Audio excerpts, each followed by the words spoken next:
I like Spider-Man. This should come as no shock to anybody who's frequented my channel for a while, given that I've made multiple videos on the matter. But either way, I do like Spider-Man. I wouldn't call myself a hardcore fan, as I've yet to read a comic book in my life, but I'll always go out of my way to watch whatever movies or TV shows involve the webhead whenever a new one comes out. Growing up, I liked how cool he was as a superhero, but as I've grown older, I've grown to really like his relatability. He's awkward, he barely scrapes by a lot of the time. Sometimes his best just isn't good enough. And that's more real than any amount of goons punched. As an adult, rewatching Sam Raimi's Spider-Man 2 is downright difficult at times because of how true to life the depiction of burnout and overreaching really are. And those are themes that often follow Peter Parker throughout all of his interpretations, including in the most recent series of video game adaptations, the Marvel Spider-Man games by Insomniac Games. With that said, as I've been staring at my game shelf for hours on end, trying to think of new topics to make videos on, my thoughts kept coming back to my corner of PS5 games, and in particular my copy of Spider-Man 2, and with that, I kept returning to a single train of thought.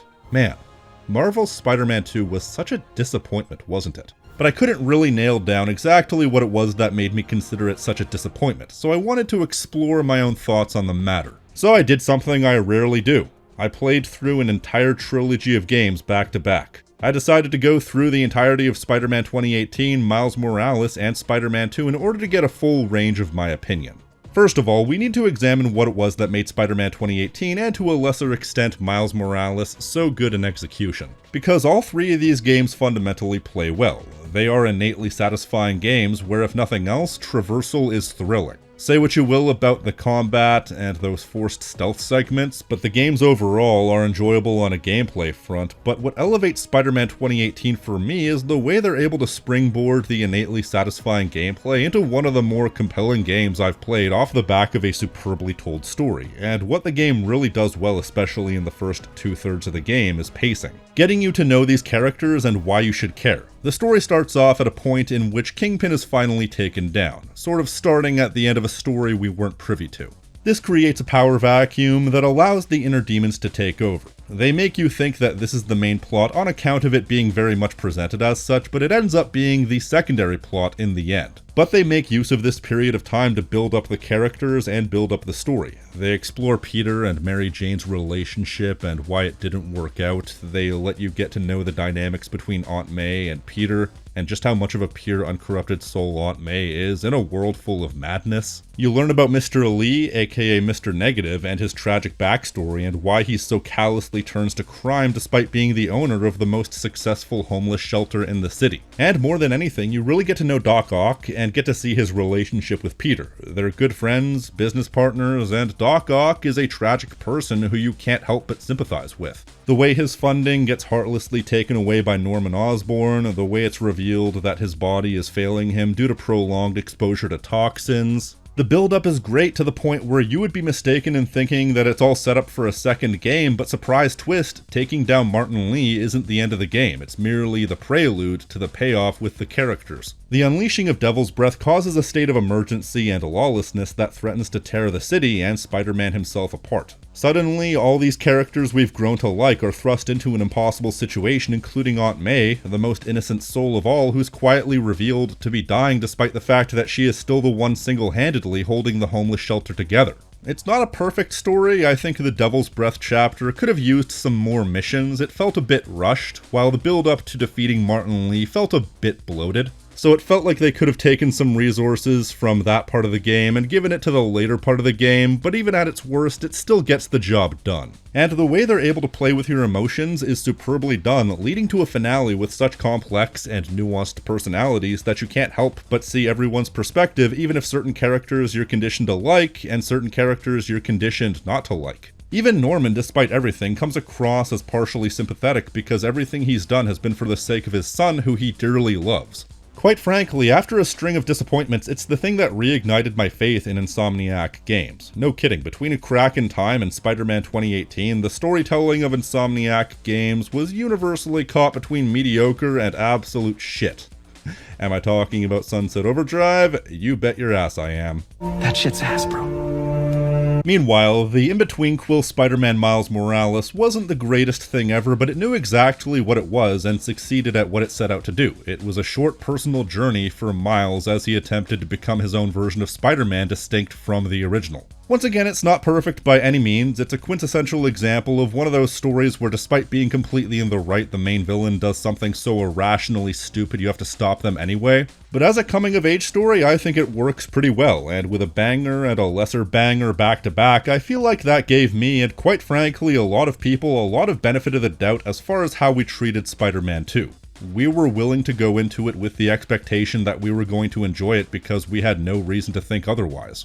And that's why on a first playthrough I found myself kind of going through Spider-Man 2 accepting that there were some parts I was not fond of. But now that we're through the looking glass, so to speak, Spider-Man 2 was such a misguided project in so many ways. I've gone on record in the past as saying that I think good gameplay can make a good game, but it's the moments between gameplay that creates all-time classics, whether that be through the story, the world, or something intangible like art style. And that in this case is what elevates a good game into an amazing game. Consequently, it's also what lowers a good game into a disappointment. So what's the story of Marvel's Spider-Man 2? Well, in similar fashion to 2018, after starting in a rather domestic and mundane introduction, you find yourself in a massive fight for the fate of New York. This time against the Sandman. From here, Harry Osborn appears having miraculously recovered from his illness that was hinted at in the first game, and he decides to hire a recently unemployed Peter at his newly founded foundation, where as business partners, the two of them are going to heal the world.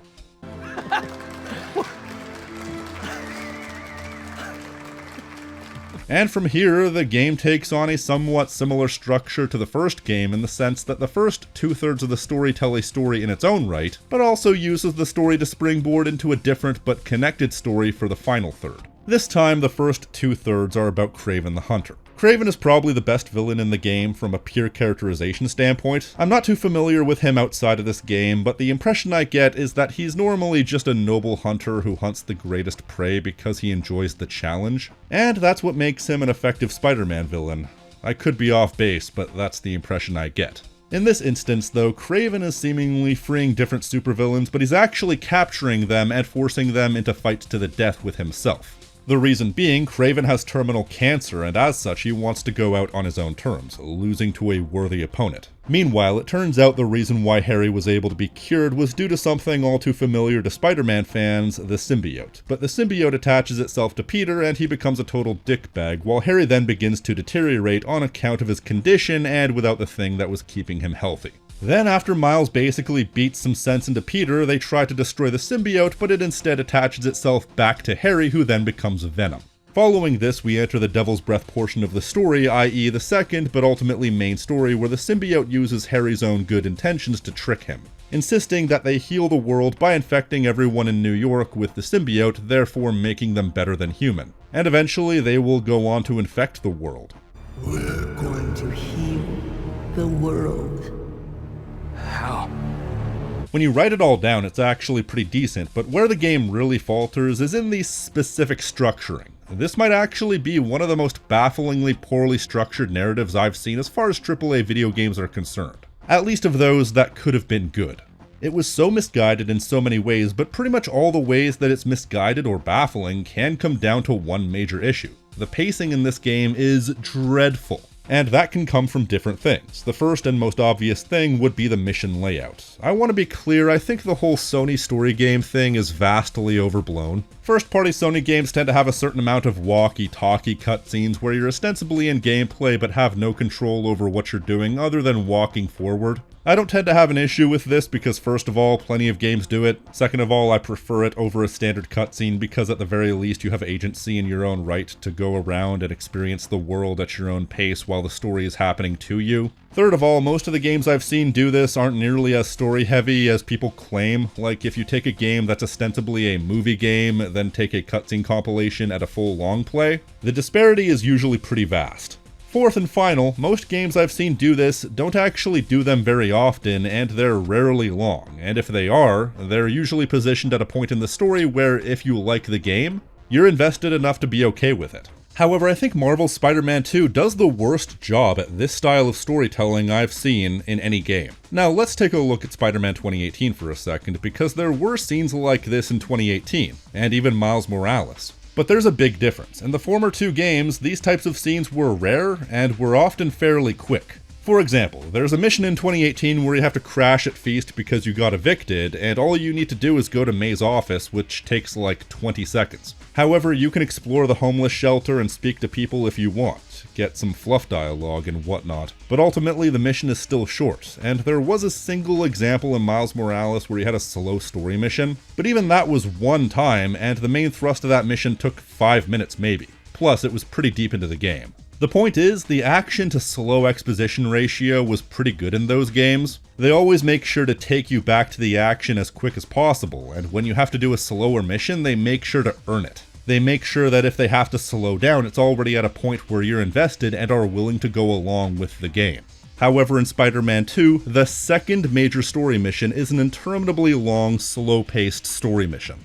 Basically, this is when Harry returns, so after walking around May's house for a bit too long, you have to ride your bike over to your old high school and then break in for old time's sake. This is interspliced with a flashback to when you had previously broken in when you were both in high school. This is obviously meant to establish the relationship between Peter and Harry, but it goes on for like 20 minutes, and most of it is a boring stealth mission where you don't even get any interaction between Peter and Harry. I feel like you could have cut this mission completely down, had it to where you only do the short segments in the modern day setting and then relegate the flashback scenes to short highlights. You could have cut this mission down to like 5 minutes if you wanted. Instead, we're barely in the door and are expected to eat shit.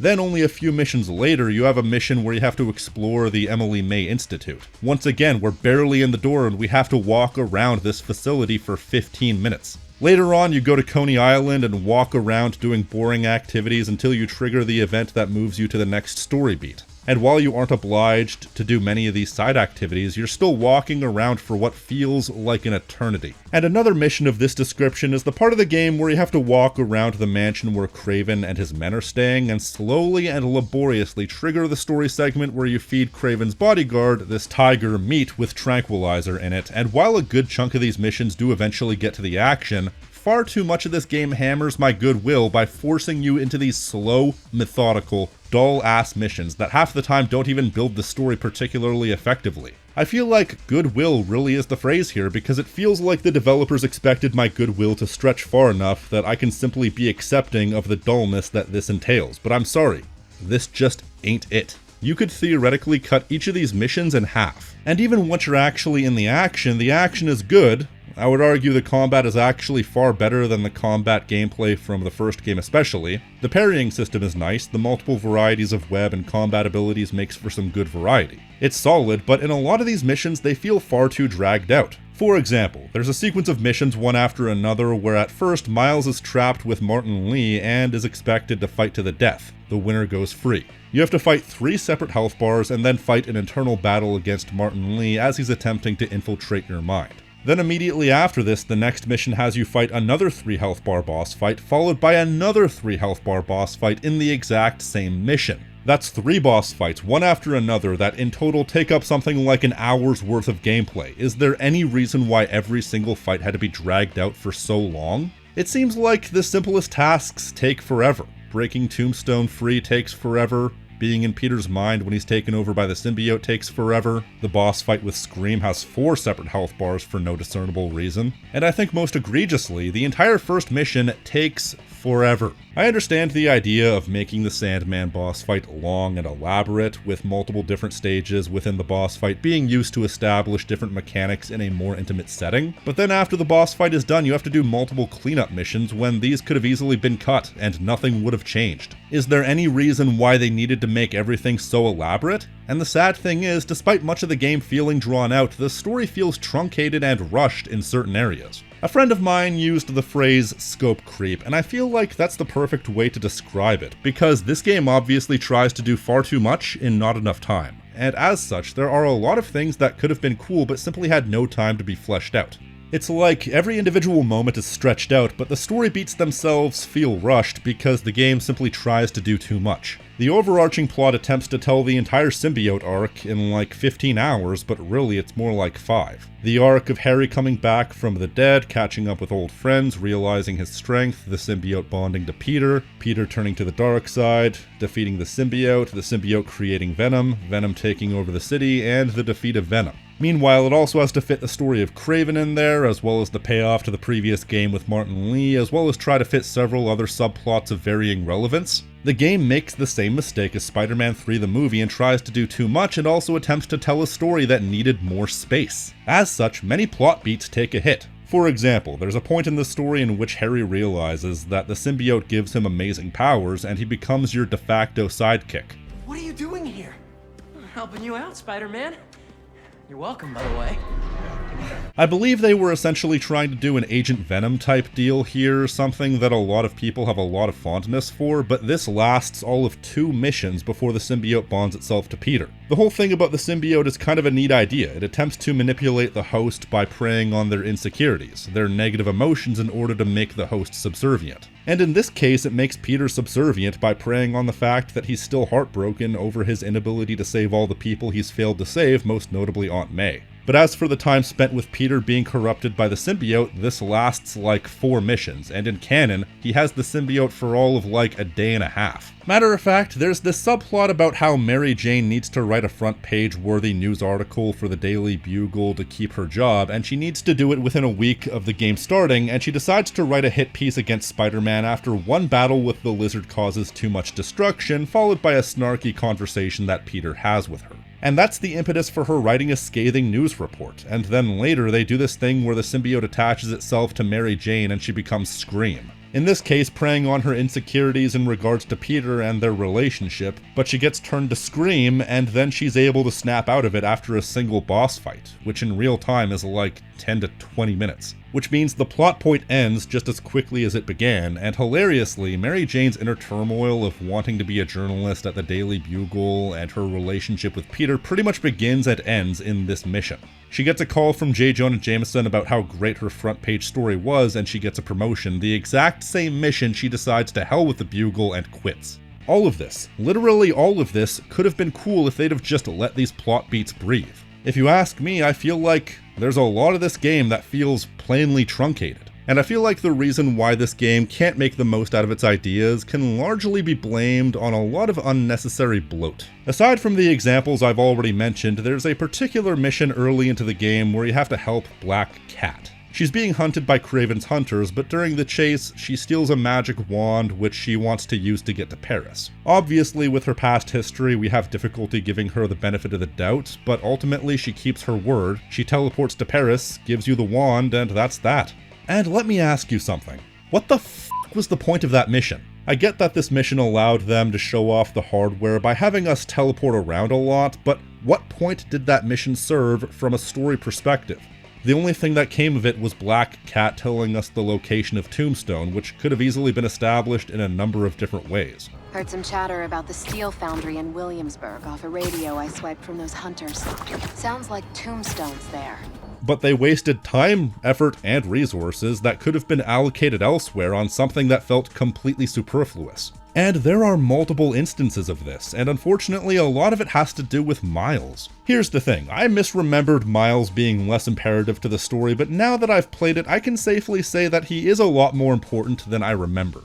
But still not nearly enough. There's a large chunk of the game that doesn't actually involve Miles at all because the main part of the plot has to do with Peter, MJ, and Harry. Not only that, but most of the villains don't really involve Miles because they are villains specific to Spider-Man Classic. What investment does Miles have with Sandman, or the Lizard, or the Scorpion? Nothing. And he feels like a hanger-on. And to be quite frank, that is part of his story arc. The idea that he is sometimes a hanger-on, and the fact that sometimes he plays second fiddle because he's not as quote-unquote important as Spider-Man Classic. Yo, man. Been a minute. You need any spider help? Actually, we're all good. We managed to rescue Tombstone before Kraven could get his hands on him. We? Oh, long story short, my buddy Harry, he has some sort of power suit. Kicked all kinds of butt with it. He's gonna be a big help with these hunters, that's for sure. Wait, is he one of us now? Sort of? It's all happening fast, but we'll talk later. Gotta run. Talk later. He says that a lot. But the idea of establishing something like that is you're supposed to subvert it, not reinforce it by not giving him enough to do for 2/3 of the game. It's to the point where there are multiple instances where you're obliged to play as Miles and have to do what is ostensibly a main mission, but is only a mission that establishes a string of side missions. The most egregious of which, in my opinion, would be the mission on Coney Island where you have to test out the Mysterium, where among other things you have to do a 3 or 4 minute rhythm sequence.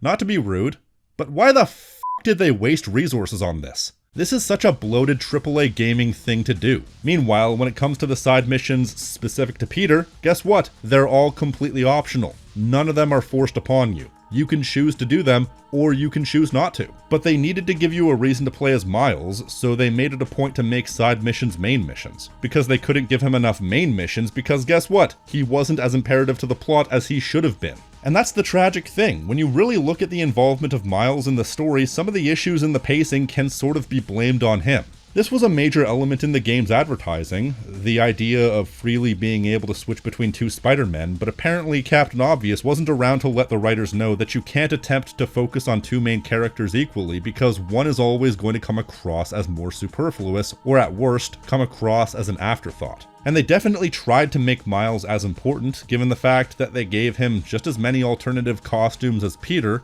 but that's indicative of the struggle right there. Miles has existed since like 2011, and it's great to see that he's so quickly become as iconic as he is, but you can't attempt to equally focus on him when it comes to content like alternate costumes, because Peter Parker's Spider-Man has been around since like the 60s, so he has so many more decades of alternate costumes to mine from. The attempt was admirable, but in execution, it didn't really work out, which is a statement on the whole game, really. But the sad fact is, I don't think there was anything you could have done with Miles that wouldn't have taken away. If you excluded him from the game overall, that leaves a big old elephant in the room as far as where the guy is and what he's doing. But at the same time, you could have theoretically reallocated those resources into fleshing out the more important characters. If you try and give him equal billing and try to give him just as much story involvement as Peter, then the game risks being bloated, but at least then you'd be making the most out of him being there. But if you tack him on as an afterthought, well, he's an afterthought. They put themselves into an impossible situation, and I feel like he was caught somewhere between options 2 and 3. So regardless of where he falls at a moment-to-moment basis, either way it's not giving him the recognition or justice that he deserves. I like Miles, I really do. I thought he was really good in his own game, a game where he had relationships with all the characters, a story relevant to him, and when he actually has something to chew on in this game, it's some of the best storytelling this game has to offer. He had a quiet character arc going on in the background between himself and Martin Lee. At one point he has to rescue Martin, but he hesitates because he feels that Mr. Negative deserves to drown. Much of his dialogue after that involves him considering what he would do if he had the chance to face Martin Lee again. Someone got him out. I know what you're thinking, Miles. This is not on you. We can't let him live up here. It's just another kind of prison. It's not that easy. Never said it was. And he comes to terms with his feelings. He wants more than anything to kill Martin Lee for what he did to Miles' dad, but he comes to understand that holding onto your anger will only ever bring you more pain and suffering. So while he knows he can never forgive Martin, he's able to let go of his anger, and this also leads to Martin Lee's character arc where he goes inside the head of Miles and is able to see the suffering that his own blind desire for revenge against Norman Osborn has wrought. They end up working together to save Peter, and Martin ends up turning himself over to the police as a signifier of him turning a new leaf, hoping to be able to one day atone for his sins. It's a good story arc that bubbles up in the background and is given proper screen time, proper build-up, and proper payoff. The same would go for Kraven. After refusing to die in a hospital, he finally finds a worthy warrior to fight and die at the hands of with Venom. That's another story that's given proper build-up and is paid off in a rather satisfying way. But the sad fact is, neither of these things are the main plot. So good as they may have been, you're still dealing with the issues of simultaneous bloat and truncated storytelling. And the biggest casualty of this would be the entire story of Venom and the Symbiote. Let me be clear here. While Venom was only introduced in the 80s, I don't think it's controversial to say that Venom at this point is the most iconic Spider-Man antagonist, full stop. And they completely wasted it. They took one of the coolest characters in comic books and made it so that from introduction to defeat, he was there for maybe 2 hours of gameplay. I remind you, those 2 hours included an entire story arc in which symbiotes took over the city. Which, if they weren't specifically ripping off Web of Shadows, it certainly felt like they were. Then again, Web of Shadows was probably based off some other older comic. It's one of those facts that boggles the mind. I can't fully reconcile it. 2, maybe 2.5 hours? All for the Venom story arc? I understand that with the story playing out the way it did, there's only so much that you could have done. Once the symbiote was taking over the city, there's only so much story to mine from that other than stopping the symbiote. But surely there were ways to extend the story arc so it didn't feel so rushed and so half-assed. It should have theoretically taken up half the game in order to give it the weight that it deserved. And just looking at the way the game played out, there were ways to reallocate resources, reallocate overall game length in order to pump up the parts that needed to be pumped up more than they were. Cut down missions like the cleanup after the Sandman boss fight. Turn missions like exploring the old high school or exploring the Emily May Foundation into truncated cutscenes that get the point across but don't eat up tons of resources and time. Cut out missions that serve little to no point, like the Black Cat mission, and as much as I hate to admit it, certain missions for Miles that really should have been optional, and then take those extra resources and extra time and really rebalance the game to focus on paying off the more important elements. Give us more time with Agent Venom. Give us more time with Peter being corrupted by the symbiote. Make that payoff of Peter turning a new leaf feel earned. Then, using every other last bit of resources you have, pump up the third act full of steroids. Have Scream be more than just a one-mission character. Have the symbiote takeover be longer and more elaborate. As a matter of fact, if you want to compensate for truncating the story involvement of Miles in the first part of the game, you can use the third act. There's the aforementioned mission where Miles and Lee have to save Peter. What if you expand on that idea? What if you have a chunk of missions where the entire city is taken over and the only people left are Miles and Lee, and you have to save Peter and MJ in order to start clawing the city back? I think that's an idea with legs that could have extended the third act by a couple of missions, and that's only one idea. Point is, Marvel's Spider-Man 2 at the end of the day comes across as a giant missed opportunity. There were a lot of neat ideas and some rather well executed ideas. I would even go as far as to say that there were some parts of the game that actually surprised me in the sense of I remembered the game being worse than once I played it I actually found more to like. But the overall package is a complete and total mess. One with resources and priorities all in the wrong places. And that's why to me it can only ever be classified as a complete and total disappointment. It's the type of game where the gameplay is inherently thrilling, and if I ever just wanted to pop in a Spider-Man game to swing around and do random missions, this is possibly the best choice.